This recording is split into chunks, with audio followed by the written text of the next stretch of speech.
Да надскочиш стереотипите в медицината. С тази нелека задача се е заела доктор Иванина Лазарова, специализант 5-та година в клиниката по урология към Александровска болница. Кои са най-трудните моменти и най-големите успехи в работата на един млад уролог? Вижте в следващото видео. В днешния епизод на рубриката "Младите лекари" ще говорим за това, защо е важно да обърнем внимание на профилактиката преди да се е стигнало до по-сериозен здравословен проблем. За предизвикателството да помага на своите пациенти чрез доверие и професионализъм ще говорим с доктор Иванина Лазарова. Защо избра именно медицината и да специализираш урология след това? На първо място, моят баща е уролог, вече не практикува, но това изигра голяма роля, тъй като аз съм израснала в урологична среда, мога да кажа, и още от малка съм била запозната с специфичността на тази специалност, но основно значение всъщност е причината, че урологията включва в себе си доста така тежка оперативна интервенции, но също така и финни, деликатни манипулации. Смея да кажа, че по време на специализацията ми тук бих я сравнила с едни олимпийски игри, защото първо е изключително постижение за мен, мое лично, да бъда част от екипа на Александровска болница и особено на клиниката по урология. Така че като на олимпийски игри, хубаво е, че си там, но същевременно се бориш все пак да вземеш някакъв медал. А твоят баща какво казва?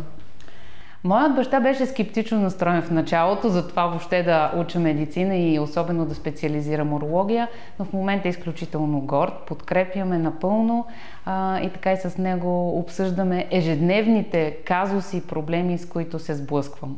А има ли конкретен случай, който си спомняте и е оставил така по-дълбок отпечатък в съзнанието ви? Срещала съм се с доста пациенти от самото начало, които са били така с тежки заболявания, с диагнози, които не са с много благоприятен изход и оставят дълбока следа в мен, но основната ни дейност е всъщност ние да помогнем, да направим техния живот максимално позитивен, да вдъхнем надежда, да вдъхнем кураж, въпреки че по някой път и ние самите нямаме кураж, изправяйки се пред тях, знаейки какво им предстои, но всъщност това е най-така...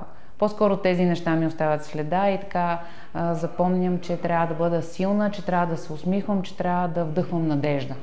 Нашата роля, както моят баща казва, всъщност 50% е лечението, което ние прилагаме. Дали ще е операция, дали ще са някакви медикаменти, които вливаме венозно, но останалите 50% са отношение. Отношение към пациента, вниманието, което отдавате и имате един към друг.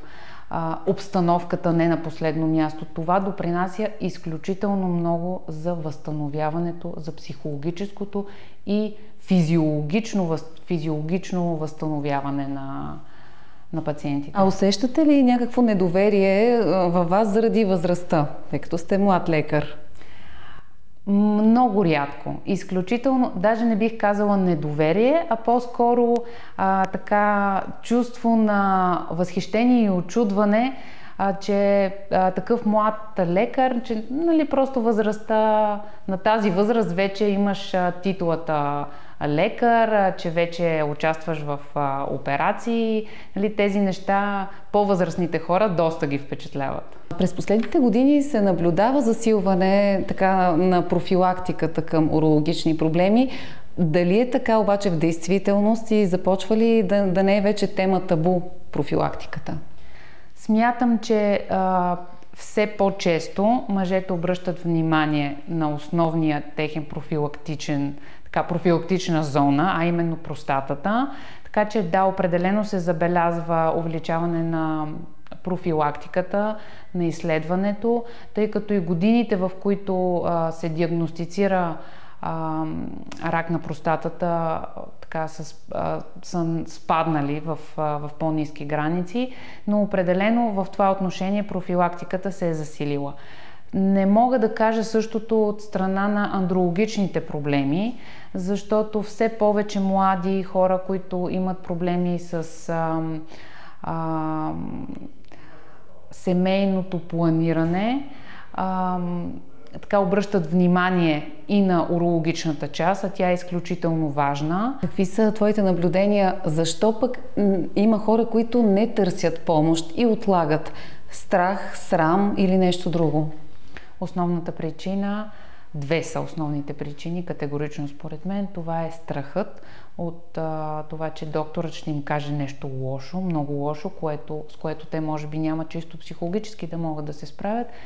И втората причина е недоверието в лекарите, което цари от доста дълго време, въпреки че аз вече 5 години, откакто съм завършила, но наблюдавам, че все повече се задълбочава този проблем на недоверието въобще към лекарите. Не към институцията здравеопазване, а конкретно към лекарите, което е крайно демотивиращо и за нас младите.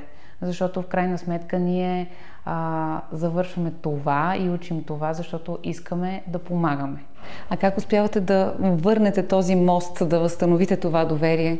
Аз винаги приемам пациента по-скоро като близък мой, поставям се на негово място и се опитвам да бъда максимално изчерпателна и ясна в информацията, която давам, за да не остане с впечатление, че крия нещо от него, да спечеля по този начин доверието му и също така да ми се довери за по-нататъчния подход в нашето лечение или профилактика или срещи. Има ли нещо, което никога не си очаквала да научиш за себе си по време на твоята специализация тук?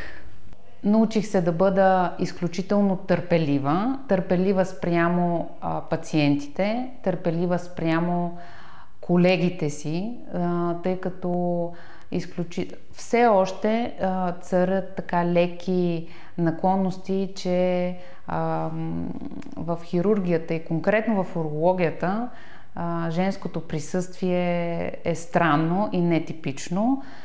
Така че това, което научих за себе си е, че мога да бъда изключително силна и търпелива и да докажа на целия свят, че всъщност жените уролози сме едни изключително добри специалисти.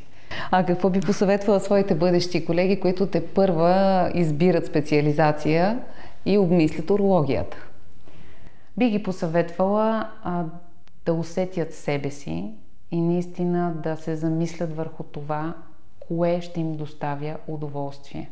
Избора на специалност не трябва да се базира на това колко е клиничната пътека, колко нощни смени трябва да даваш, в коя болница можеш да работиш, а по-скоро вътре в себе си да усетиш с какво искаш да се занимаваш, защото медицината и въобще която и да е специалност, изисква непрестанни жертви от страна на твоя личен живот, от страна на твоето семейство, непрестанно учене, защото технологиите се развиват много бързо.